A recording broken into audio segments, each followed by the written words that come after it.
దైవ దర్శనార్థం వచ్చిన స్వాములకు, భక్తులకు, సందర్శకులకు కూడా ఆ 41 రోజులు ఉచిత భోజన వసతి కల్పించడమే కాక సహపంక్తి భోజనం ఆచరిస్తారు.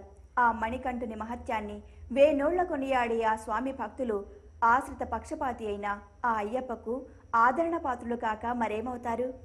ఆ దేవాలయ ధర్మకర్తలు, పూజారుల ద్వారా మరిన్ని వివరాలు తెలుసుకుందామా?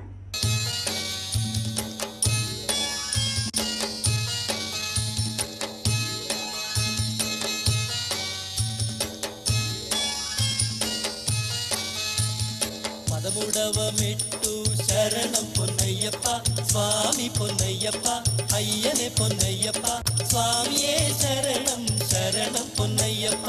14వ మెట్టు శరణం పొన్నయ్యప్ప, స్వామి పొన్నయ్యప్ప, అయ్యనే పొన్నయ్యప్ప. స్వామి మీ పేరు చెప్తారా? కొండదేవి అండి. మీ పేరు స్వామి? ఉమ్మకంటి రాయేశం. గుడి ఎప్పుడు స్థాపించారు? దీని ప్రత్యేకత ఏంటి చెప్తారా? ఈ వేములవాడ పుణ్యక్షేత్రం దక్షిణ కాశీ అండి. ఈ దక్షిణ కాశీ హరిహర క్షేత్రం. ఇక్కడ ఈ హరిహర క్షేత్రం యొక్క ప్రాముఖ్యత ఏంటంటే, ఈ మా వేములవాడలో దేవాలయంలో హరిహరాదుల ఇద్దరి సేవలు కూడా సమానంగా జరుగుతాయి. అంటే ముక్కోటి ఏకాదశులు కానీ, శివరాత్రి ఉత్సవాలు కానీ, అంటే శివునికి సంబంధించినవి, విష్ణుమూర్తికి సంబంధించినటువంటి రెండు కూడా సమంగా జరుగుతుంది.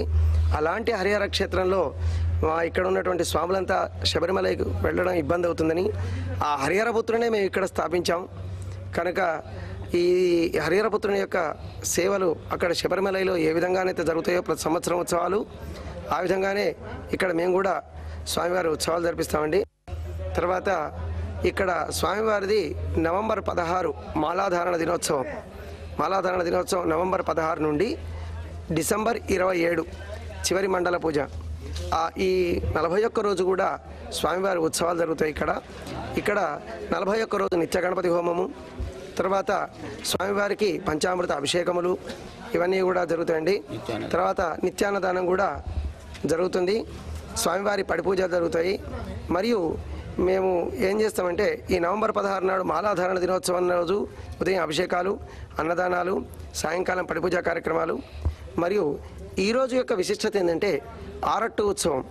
మా తెలంగాణ జిల్లాలో మొత్తం ఈ 9 జిల్లాల్లో కూడా ఎక్కడ కూడా ఇలాంటి ఉత్సవం జరగదు. మాకు ఆ స్వామి ఇచ్చిన అవకాశం ఏంటంటే, మాకు ఇక్కడ ధర్మగుండం ఉంది. అయితే ఈ ఆరట్టు ఉత్సవం యొక్క విశిష్టత ఏంటంటే, స్వామివారు శబరిమల నుంచి పంబాకు వచ్చి పంబాలో జలస్నానాలు చేసి తిరిగి వెళుతూ ఉంటాడండి. తిరిగి వెళ్ళేప్పుడు అక్కడ మాలికాపురమ్మ శరణుగుత్తి అని ఉంటుంది శబరిమలలో. అక్కడ వచ్చి ఏమండి స్వామివారు నన్ను ఎప్పుడు వివాహం చేసుకుంటారంటే, నా దగ్గరికి కన్యాస్వాముల వాత్సుడు ఎప్పుడైతే బంధవుతారో అప్పుడు నేను వివాహం చేసుకుంటాను అని సన్నివేశం. ఆ సన్నివేశం ఇక్కడ కూడా వేములవాడలో కూడా అదే మాదిరిగా ఇక్కడ కూడా జరుగుతుంది. ఇది గుడి ధర్మకర్తలుగా మీరు ఇంకా అభివృద్ధి కార్యాలయాలు ఏమైనా చేస్తున్నారా? ఇప్పుడు భోజనాల్లో పూర్తి అయినదండి. ఇప్పుడు నిత్యాన్నదానం జరుగుతున్నది. ఇక మిగతా 6 రూములు కూడా చేయాలని అనుకుంటున్నాము. చుట్టూ కాంపౌండ్ వాళ్ళు, ప్రహారీ గోడ, ధ్వజస్తంభ ప్రతిష్టాపన జరగాలి ఇప్పటి వరకు. అది చేయాలనుకుంటున్నాము. మొత్తం ఈ ప్రశాంతమైన వాతావరణం ఉండేటట్టు పార్కులాగా చేయాలని అనుకుంటున్నామండి. మీరు ఇంకేమైనా ప్లాన్ చేస్తున్నారండి? మేము స్వామి భక్తులకు వినపం ఏమనగా, గణేష్ టెంపుల్కు మకర తోరణం అనేది ఒక భక్తుడు 5 కిలోలతోని వెండితోని మకర తోరణం చేయిస్తున్నాడు. తర్వాత స్వామి అయ్యప్పకు కూడా మకర తోరణం ఇత్తడిది ఉన్నది, దాన్ని కూడా ఒక 5 కిలోలు ఇత్తడితోని మకర తోరణం చేయిస్తున్నారు. ఇంక ఇలాంటివి కూడా భక్తులు ఇంకేదైనా ముందుకు వచ్చి ఇంకేదైనా ఉన్నట్టయితే చెప్పగలరు. తర్వాత దీనికి కాంపౌండ్ వాలింగ్ ఒకటి అవుతుంది, గజస్తంభం ఒకటి లేదు, గజస్తంభం ఒకటి కూడా వస్తుంది. తర్వాత ఇప్పుడు ఉన్న ఇంకో 6 రూమ్లు భక్తులు ఇచ్చే డోనర్స్ అన్ని కూడా కట్టించడానికి ముందుకు వస్తున్నాము. వాళ్ళు కూడా ఇచ్చి 50,000 ఇచ్చినైతే 6 రూములకు 50,000 3 లక్షల రూపాయల దాకా కావాలి. దాన్ని కూడా ఇచ్చే వాళ్ళు ఇచ్చి వాళ్ళ పేరు కూడా వాళ్ళ రూమ్ మీద కూడా రాయడానికి వీలుంటుంది. వాళ్ళు కూడా భక్తులకు స్వామికి కృప ప్రాప్తులు కాగలరని కోరుతున్నాము. మనము ఈ జన్మలో ఎన్నెన్నో ఖర్చు పెట్టుకున్న వేరే జన్మలో ఏం ఖర్చు పెట్టుకోవడానికి వీలు కాదు. మనకు ఈ జన్మలనే మనం ఖర్చు పెట్టి దేవునికి సేవ చేసినట్టు ఉంటాం.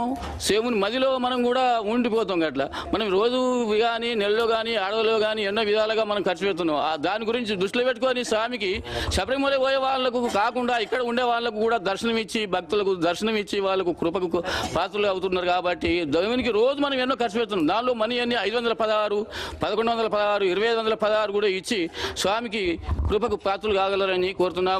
వాళ్ళు ఇచ్చిన పైసలతో కూడా మేము డెవలప్మెంట్ చేస్తున్నాం. తర్వాత బోర్డు మీదుగా రాసడానికి కూడా వీలుంటుంది. తర్వాత ఇక్కడ ఏంది అంటే నెలకు 15-20 వేల రూపాయలు ఖర్చు వస్తుంది. దానికి ఆదాయం సహితం లేదు. మన భక్తులు కాబట్టి డోనర్స్గా ఇవ్వగలని కోరుతున్నాం. ఈ ఆలయ ముఖద్వార నిర్మాణించిన ధర్మకర్తను కలుసుకుందాం అండి.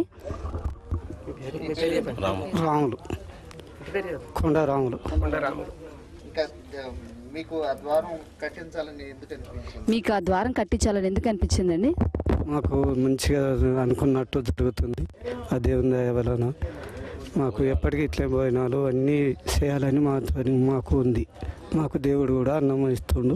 మేము ఇంకా కూడా చేయదలుచుకుంటున్నాం. చాలా సంతోషం. ఇక్కడ ఉన్నంత అయ్యప్పలు వారందరికీ చాలా ఉత్సవంగా మాకు సమాధానాలు ఇచ్చారు. రంగురంగుల వేషాలతో మాకు దర్శనం ఇచ్చారు. మీ అందరికీ మా కృతజ్ఞతలు. ఆ బాలబ్రహ్మచారి మీ కుటుంబాన్ని మిమ్మల్ని దీవించి ఆశీస్సులు కుమ్మరించి అష్టైశ్వర్యాలను నింపాలని కోరుకుంటూ శరణు వేడుదాం.